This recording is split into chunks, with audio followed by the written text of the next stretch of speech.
ఈ నెల 12 బుధవారం రోజు మాఘ పౌర్ణమి రాబోతుంది. ఈ పౌర్ణమి సామాన్యమైనది కాదు, ఎంతో శక్తివంతమైనది, పవిత్రమైనది.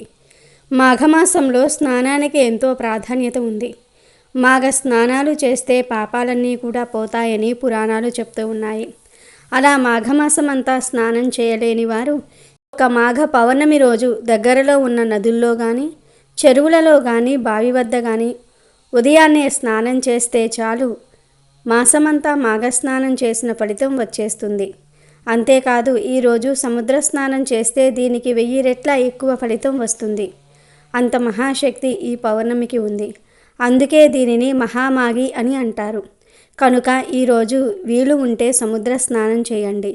లేదంటే మీకు దగ్గరలో ఉన్న నదుల్లో కానీ, చెరువుల వద్ద కానీ, బావుల వద్ద కానీ స్నానం చేయండి. సకల దరిద్రాలు పోతాయి, కోటి జన్మల పుణ్యం వస్తుంది. అంతేకాదు, ఈ మాఘ పౌర్ణమి కుంభమేళా సమయంలో రావటం అదృష్టం.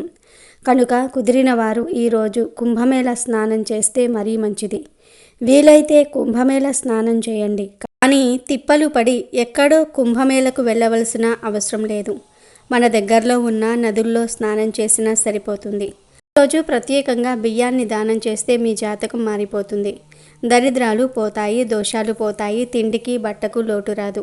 కనుక ఈ పౌర్ణమి రోజున బియ్యం దానం చేయండి. ఎవరికి దానం చేయాలంటే, మీ ఇంటి దగ్గరలో పేదవారు ఉంటారు కదా, అంటే తినడానికి కూడా తిండి లేక బాధపడేవారు ఉంటారు కదా, అలాంటి వారికి మంచి బియ్యాన్ని ఇవ్వండి. మీ స్తోమతను బట్టి 1 కేజీ, 2 కేజీలు, 5 కేజీలు, 10 కేజీలు, లేదా ఒక బియ్యం బస్తా, ఇలా మీరు ఎంత ఇవ్వగలిగితే అంత ఇవ్వండి.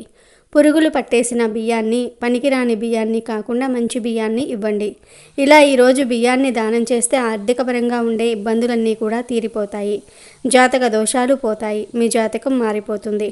ప్లీజ్ సబ్స్క్రైబ్ చేయండి.